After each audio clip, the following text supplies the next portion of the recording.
Hello everyone, welcome to back my channel. I hope everyone is having a wonderful day. Before starting the video, please go ahead and hit the subscribe button and give this video a thumbs up. The teenager was arrested earlier this year after he sexually abused his twin sister, Frankie, with the one-year time jump confirming that she had continued to take legal action against him. The trial was delayed, however, when JJ collapsed outside of the court and was subsequently diagnosed with leukemia. Frankie later donated her bone marrow to save his life.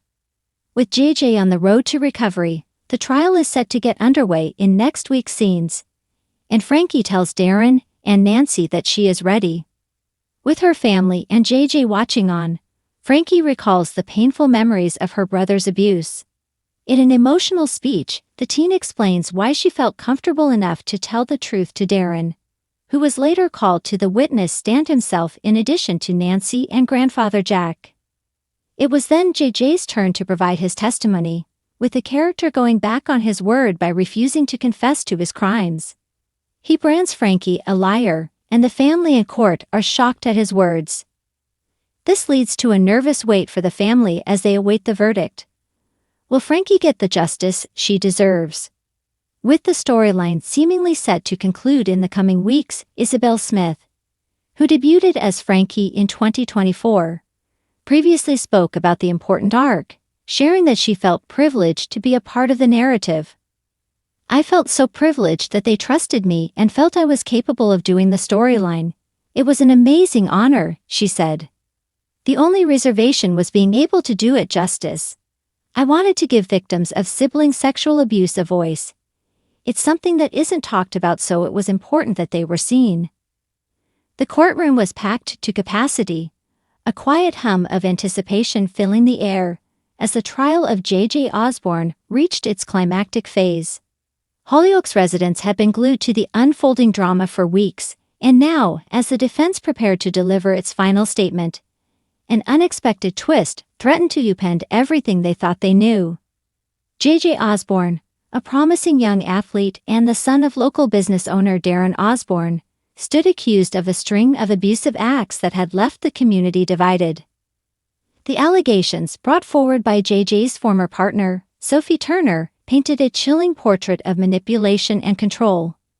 The prosecution had built a compelling case, presenting text messages, witness testimonies, and medical records that seemed to leave little doubt about JJ's guilt. However, the defense, led by the formidable barrister Miranda Hargrove, had maintained JJ's innocence from the outset, claiming the accusations were a malicious fabrication. The case had already taken several dramatic turns, including the shocking moment when Sophie's close friend, Ella Richardson, admitted to fabricating evidence to bolster Sophie's claims. But nothing could have prepared the courtroom for what came next. As the judge called for order, Miranda Hargrove rose from her seat, her expression unreadable. "Your Honor, before I proceed with my closing statement, I request permission to call an additional witness. This witness has only come forward this morning, and their testimony is crucial to ensuring a fair trial." A murmur rippled through the courtroom. The judge, visibly taken aback, adjusted her glasses. "Ms. Hargrove, this is highly irregular. Who is this witness?" Miranda's gaze swept across the room before settling on the gallery. "I wish to call Mr. Ethan Blake." Gasps erupted from the spectators. Ethan Blake, a reclusive figure who had recently returned to Hollyoaks after years abroad, was known to have a troubled past. His sudden involvement in the trial was both shocking and puzzling. Ethan took the stand, his demeanor composed but his eyes betraying a flicker of unease.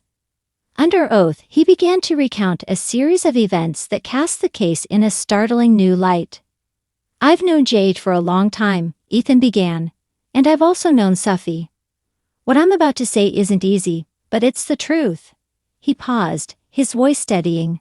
"Sophie came to me a few months ago. She was upset, claiming JJ had been unfaithful. She wanted revenge. At first, I didn't take her seriously, but then she started talking about creating a narrative, one that would ruin JJ's life." The courtroom erupted in chaos. Sophie, sitting at the prosecution table, turned pale. Her lawyer objected vehemently, but the judge silenced the room with a sharp rap of her gavel. "Mr. Blake, do you have any evidence to support this claim?" the judge asked sternly.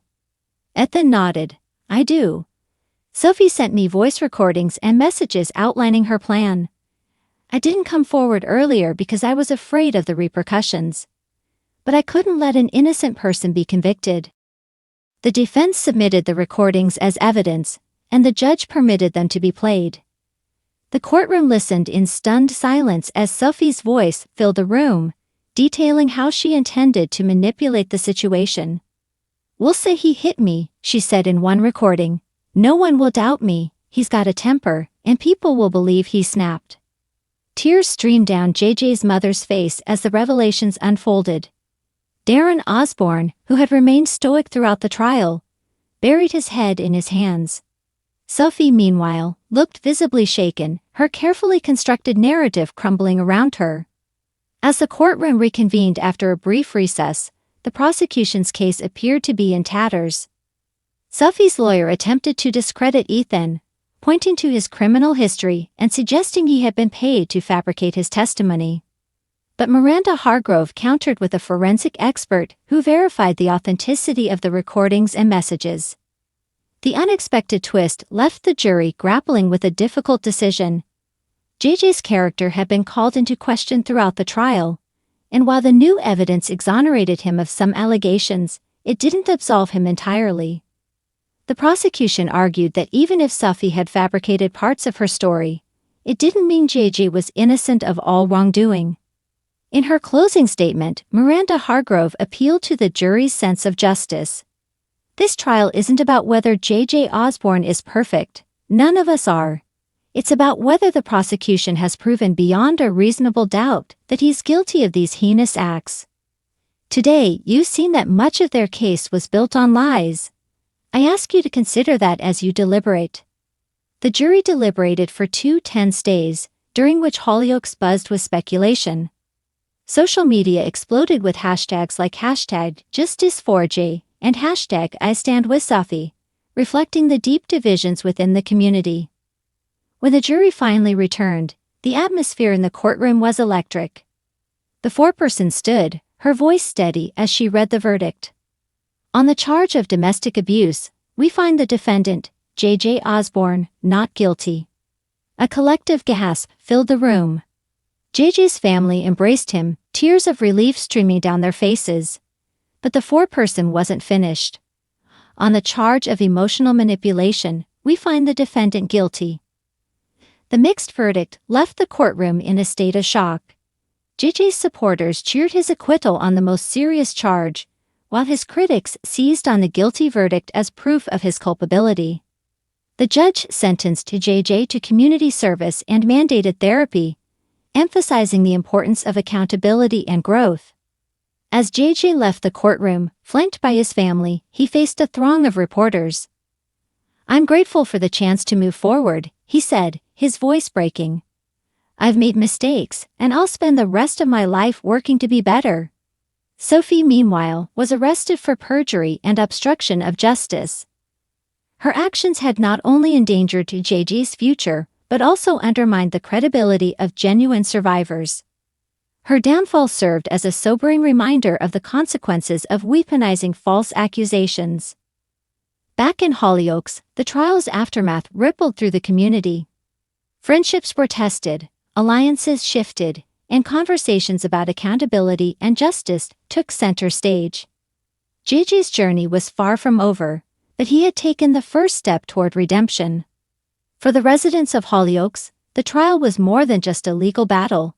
It was a catalyst for change, forcing them to confront uncomfortable truths and strive for a more compassionate and equitable future. Thanks for watching this video, and please subscribe our Hollyoaks Update YouTube channel for more update news.